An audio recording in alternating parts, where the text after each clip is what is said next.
오늘 우리에게 주신 하나님 말씀은 예레미야 12장 7절에서 17절까지의 말씀입니다. 구약 1070면의 예레미야 12장 7절에서 17절까지의 말씀입니다. 하나님의 말씀을 받들어 읽겠습니다.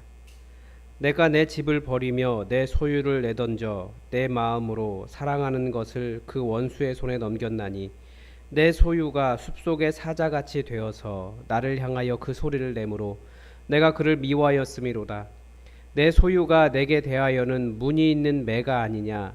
매들이 그것을 애워싸지 아니하느냐. 너희는 가서 들짐승들을 모아다가 그것을 삼키게 하라. 많은 목자가 내 포도원을 헐며 내 몫을 짓밟아서 내가 기뻐하는 땅을 황무지로 만들었도다. 그들이 이를 황폐하게 하였으므로 그 황무지가 나를 향하여 슬퍼하는도다. 온 땅이 황폐함은 이를 마음에 두는 자가 없음이로다. 파괴하는 자들이 광야의 모든 벗은 산 위에 이르렀고 여호와의 칼이 땅 이 끝에서 저 끝까지 삼키니 모든 육체가 평안하지 못하도다. 무리가 밀을 심어도 가시를 거두며 수고하여도 소득이 없은즉 그 소산으로 말미암아 스스로 수치를 당하리니 이는 여호와의 분노로 말미암음이니라.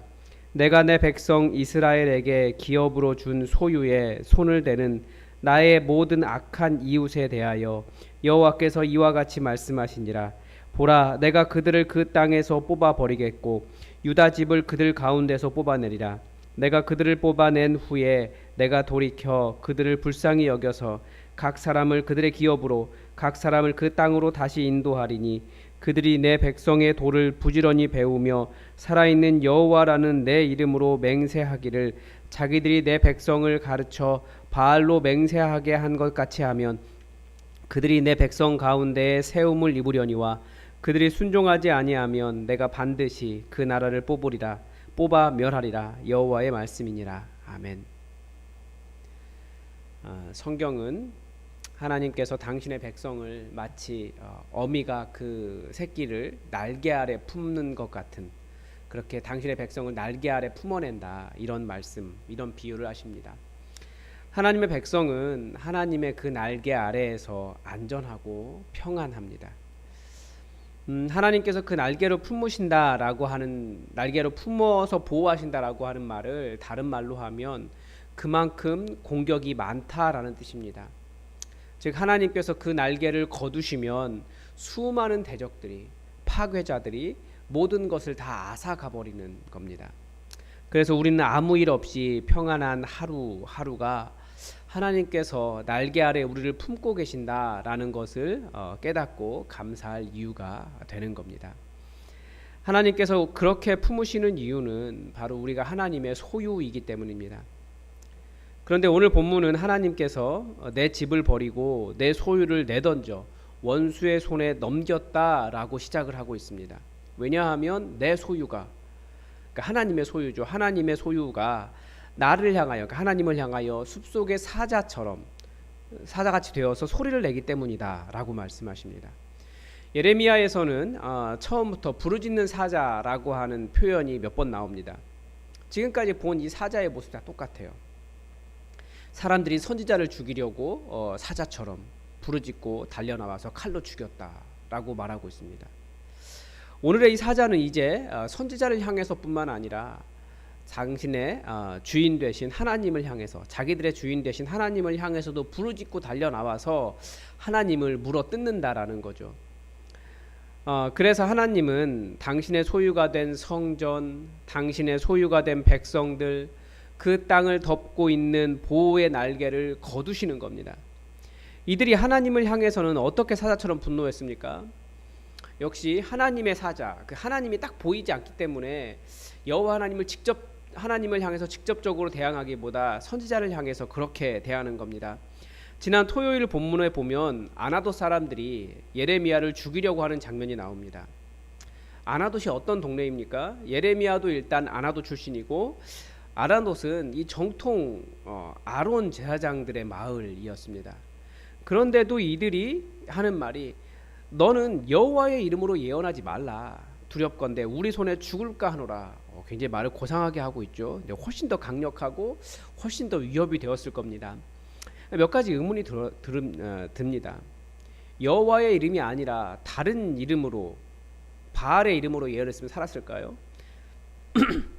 근데 오늘 본문의 마지막 부분쯤에 보면 16절 이쪽에 보면 자기 백성들을 가르쳐 바알에게 맹세하게 한 것처럼 여호와의 이름으로 맹세하게 하면 이라는 표현이 나오는 거 보면 아마 여호와의 이름으로 예언하지 말라. 여호와는 뭐 우리의 신이 아니다. 살아있는 신이 아니다. 아무런 힘이 없다. 막 그런 의미로 이야기하지 않았을까 그런 생각이 듭니다. 또 하나는 예레미야의 메시지가 마음에 들지 않았던 것 같기도 합니다. 아니 하나님께서 말씀하시면 아멘 하고 회개를 해야지 예레미야 메시지가 평안이 아니고 심판을 이야기하기 때문에 저거 말 못하게 죽여버리겠다라고 하는 것이 과연 하나님을 경외하는 사람들의 바른 태도이겠습니까? 하나님의 소유가 하나님의 이름으로 말하는 것을 못하게 하고 하나님의 정의를 말하는 것을 싫어하고 회개를 말하니까 그 입을 막아버리겠다, 나아가 죽여버리고, 그러니까 하나님께서 당신의 소유를 향해 공격해 들어오는 많은 적군들의 공격에 무방비로 당하도록 하나님의 보호하신 날개를 거두어 버리시는 겁니다.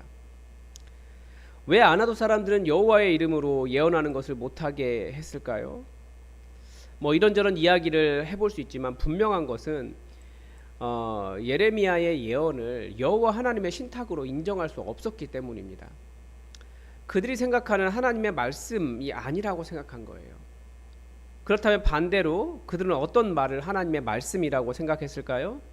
이것은 그때나 지금이나 똑같습니다. 다들 자기 마음에 위로를 주고 자기의 탐욕을 하나님의 이름으로 정당화해주고 하나님께 용서받았다라는 그런 말씀을 더 좋아합니다.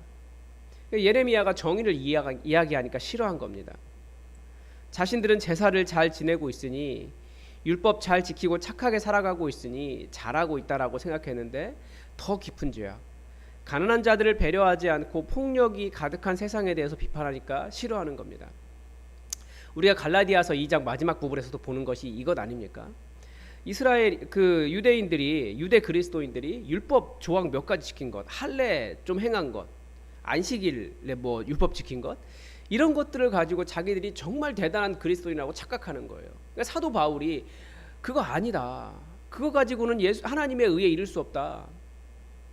우리의 의는 겨우 규정 몇 가지 지킨 것이 아니라 자기 자신을 십자가에 못 박는 수준의 그 정도의 윤리인데 겨우 몇 가지 지켰다고, 그게 하나님의 의를 만족시킬 수 있다라고 하는 건 착각이라는 거죠.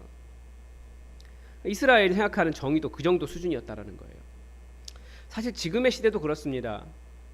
교회에서 정의를 이야기하기가 쉽지 않습니다. 왜냐하면 정의에 대한 생각이 조금 다를 뿐만 아니라 이것이 정치적으로 누구의 편을 들었는가로 해석되기 때문에 정의를 이야기하는 순간 목회자는 목회를 그만둘 생각까지도 해야 될 정도입니다. 최소한 우리 교인들 중에서 누군가는 굉장히 반대하겠구나, 이런 어떤 반대를 부딪히게 되는 거죠. 특히 정의라고 하는 것은 사회 구조적인 악에 대한 이야기를 해야 됩니다. 그러니까 문화 안에 들어있는 악을 이야기해야 돼요. 사실 제가 자라온 시대도 사회 구조적인 악에 대해서 제대로 배우지 못한 세대입니다. 그런 건 보지 못하게 배웠어요. 여전히 우리나라는 그런 사회 구조적인 악에 대해서 말할 수 없는 나라입니다. 그러니까 겨우 말하는 악이라는 것이 사람들에게 뭐 거짓말하지 말아라, 뭐 횡령하지 말아라, 조금 나아가 동성애하지 말아라, 이 수준밖에 되지 않는 겁니다. 더 큰 사회 구조적인 문제, 문화 안에 있는 죄악들, 하나님 나라를 깨어가고 있는 그런 것들에 대한 거대 담론을 나눌 수가 없는 겁니다. 그러면 싸움이 돼요. 이 안에 있는 다양한 사람들의 갈등들이 드러나게 됩니다.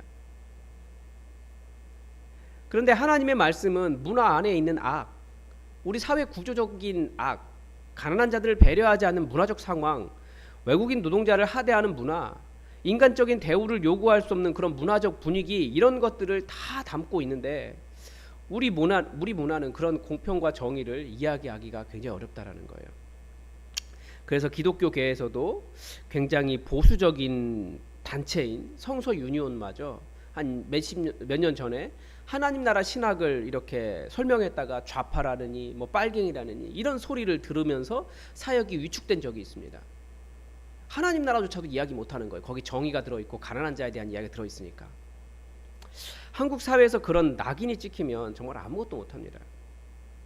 그런데 예수님의 핵심 사상이 무엇입니까? 하나님 나라예요. 우리는 사랑이라고 이야기하자면 사랑은 사상이 아니고 윤리입니다. 하나님 나라예요. 하나님 나라.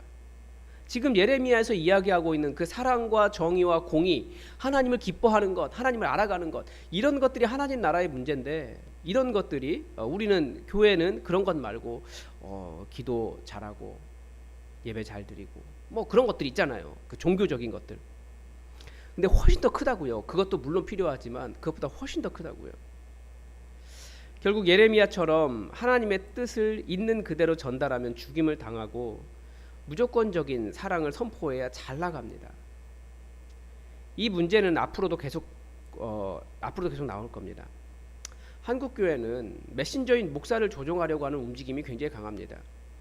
그만큼 목회자가 연약한 존재인 것도 맞습니다. 연약한 부분이 있으니까 사실 성도들과 함께 이렇게 소통하면서 움직여야 되는 건 맞습니다.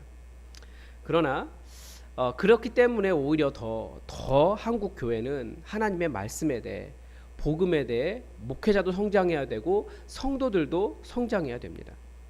세상의 기준, 세상의 풍조와 복음이 어떻게 다른지를 분별하고 자신이 살던 세상의 방식을 포기하고 내려놓는 훈련이 제대로 되어 있어야 한다는 겁니다. 그렇지 않으면 세상이 옳다고 말하고 하는 법적인 상식, 사회 경제적인 상식을 정의라고 착각할 수 있어요. 성경은 그와 반대로 되는 것이 훨씬 더 많지 않습니까? 일하지 않는 자를 의롭다고 하시는 하나님의 의를 어떻게 이해하시겠습니까? 우리 이해하기 어려워요. 실제로 제가 몸이 약해져서 잠시 몇 개월 병원에 있어야 한다면 여러분 어떻게 하시겠습니까? 아마 사회도 그렇고 대부분의 교회도 그렇습니다. 일하지 않았으니 사례를 줄 수 없고 일을 조금 못하니까 그만두라고 하는 경우가 훨씬 더 많을 겁니다. 가난한 자들도 마찬가지입니다. 성경은 물론 일하지 않는 자는 먹지도 말라라고 할 정도로 일을 소중하게 여깁니다. 그런데 사회 구조적인 문제로 상위 5%의 부자가 있다면 하위 5%의 가난한 사람도 있는 거예요. 사회는 정규 분포 곡선을 그리게 되어 있어요. 이 사람들은 가난을 벗지 못하는 사람들입니다. 그런데 무조건 가난은 그들의 문제다, 그들의 게으름이다, 그들의 소비 패턴이다, 이렇게만 말할 수는 없는 겁니다. 살 수 있도록 도움이 필요한 거죠. 이런 일을 위해서 교회 전체가 함께 성숙하지 않으면, 그리고 또 이 하나님 나라가 어떻게 깨어져 가고 있고 하나님은 우리를 어디로 부르셨는가를 제대로 보지 않으면 우리도 자칫 하나님을 향해 울부짖는 사자처럼 될 수 있다라는 겁니다. 내 열심과 내 열정과 분노와 뜨거움이 하나님을 대적하는 일이 되지 않도록 우리는 더 겸손하게 하나님의 뜻을 헤아릴 수 있어야 한다는 거죠. 오늘 본문의 후반절은 하나님께서 하나님의 백성을 무너뜨린 나라들을 심판하시겠다라고 하는 내용이 나옵니다. 왜냐하면 그 안에 하나님의 백성을, 그 안에 있는 하나님의 백성을 회복하기 위해서입니다. 15절에 보면 하나님께서도 돌이키시겠다라고 하십니다. 당신의 백성들을 불쌍히 여기시고 그들의 기업으로, 그들의 땅으로 다시 인도하시겠다라고 하십니다. 왜냐하면 진정한 하나님의 백성은 고난당하고 하나님을 사모할 수 없는 땅에서 진실로 하나님을 찾게 될 것이기 때문입니다. 옥석을 구분하는 하나님의 방식이 그렇습니다. 우리가 잘 아는 4가지 땅에 대한 비유에서도 그렇습니다. 말씀이 열매를 맺으려면 견뎌야 합니다. 재물에 대한 유혹도, 세상살이의 염려도, 세상 향락을 이기는 마음, 이런 것들로부터 구원의 말씀을 굳게 간직하고 굳게 견뎌야 한다라고 하셨습니다. 그렇게 견딘 자가 하나님의 자녀라고 구별이 되는 겁니다. 세상의 유혹에 넘어져 세상과 똑같이 살아가고 하나님 의지하고 맡기고 기도하며 견디기보다 세상 살아가는 사람들처럼 염려하고 걱정하고 넘어지고 세상 즐거움 다 누리려고 하고, 그래서 말씀을 지켜가지 못하면 하나님의 진정한 회복은 경험하기 어렵다라는 거죠. 여러분, 우리는 다 하나님에 대한 열심이 있습니다. 그러나 내가 가진 생각, 이게 정말 세상 풍조를 따르고 있을 수도 있는데 내가 가진 생각을 지켜가는 열심이 아니라 하나님 나라를 위해 아파하는 하나님의 열심, 이 선지자의 마음을 갖기를 바랍니다. 오늘도 하나님의 뜻이 우리에게 이루어지기를 주기도문으로 기도하겠습니다. 하늘에 계신 우리 아버지, 아버지의 이름을 거룩하게 하시며 아버지의 나라가 오게 하시며 아버지의 뜻이 하늘에서와 같이 땅에서도 이루어지게 하소서.